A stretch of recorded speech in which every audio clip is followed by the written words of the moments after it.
और महाराष्ट्र में कांग्रेस पर चुनाव में अर्बन नक्सलियों की मदद लेने का आरोप लग रहा है। अब ऐसा ही आरोप कांग्रेस पर वायनाड में भी लग रहा है कि प्रियंका गांधी को उपचुनाव जिताने के लिए वो केरल में जमाते इस्लामी की मदद ले रही हैं। अर्बन नक्सलियों वाला आरोप बीजेपी का था, लेकिन जमातियों की मदद लेने का आरोप खुद इंडिया अलायंस की पार्टनर लेफ्ट ने लगाया है। वो भी केरल में लेफ्ट के सबसे बड़े नेता मुख्यमंत्री पी विजयन ने लगाया है।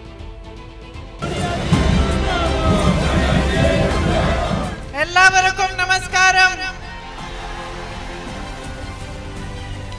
നിങ്ങളുടെ സ്നേഹത്തിന് നന്ദി.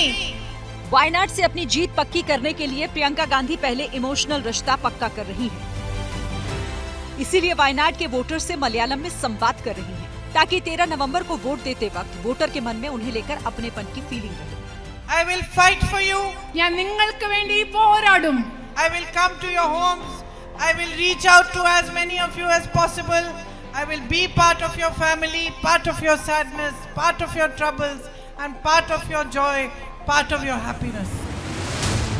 लेकिन वोटिंग से 5 दिन पहले केरल के सीएम पिनराई विजयन ने कांग्रेस को घेर लिया। विजयन ने आरोप लगाया कि कांग्रेस सांप्रदायिक जमाते इस्लामी की चुनावी मदद ले रही है। एक सोशल मीडिया में विजयन ने सवालों की झड़ी लगा दी। लिखा, वायनाड में कांग्रेस की धार्मिक अराजकता पूरी तरह सामने आ चुकी है। वायनाड में प्रियंका गांधी को जमाते इस्लामी समर्थन दे रही है। कांग्रेस का स्टैंड क्या है? क्या ये संगठन लोकतंत्र में कहीं स्टैंड करता है? क्या कांग्रेस को हर तरह की सांप्रदायिक ताकतों का विरोध नहीं करना चाहिए? क्या कांग्रेस जमाते इस्लामी के वोट लेने से इनकार कर सकती है? केरल में कांग्रेस और लेफ्ट भले ही आमने सामने हों, लेकिन लेफ्ट इंडिया अलायंस में भी है। ऐसे में अपने ही सहयोगी दल के सवालों ने कांग्रेस के लिए अजीब स्थिति पैदा कर दी है। कांग्रेस बोले तो क्या बोले, जिसके ऊपर कई देश विरोधी गतिविधियां करने का, आतंकी गतिविधियां करने का आरोप है, उसका सहयोग लेने वाली प्रियंका बढेरा जी, उनका मूल चरित्र, मूल पहचान आज वायनाड के चुनाव में एक्सपोज हो चुका है। ये प्रियंका जी की लोकप्रियता है, गांधी परिवार की सेवाएं हैं कि वहां हम 4-5 लाख वोटों से जीत रहे हैं। तो मुख्यमंत्री जी, कायदे से तो आपको उम्मीदवार वहां नहीं खड़ा करना चाहिए था, क्योंकि हमारा सिटिंग सीट थी। पिनराई विजयन ने ऐसे वक्त जमात वाला दाव खेला है जब 3 दिन का ही चुनाव प्रचार बचा है।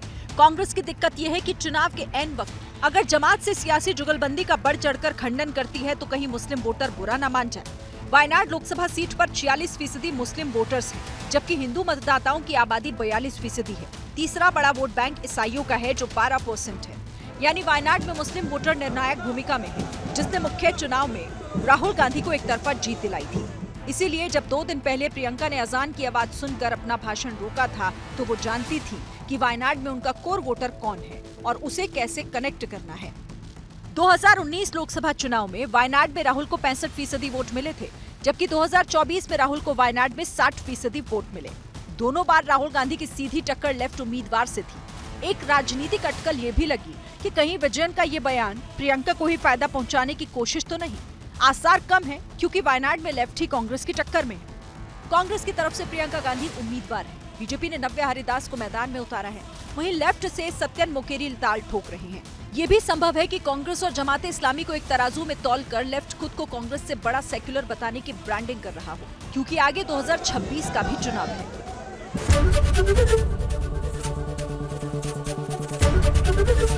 एबीपी गंगा, खबर आपकी, जुबान आपकी।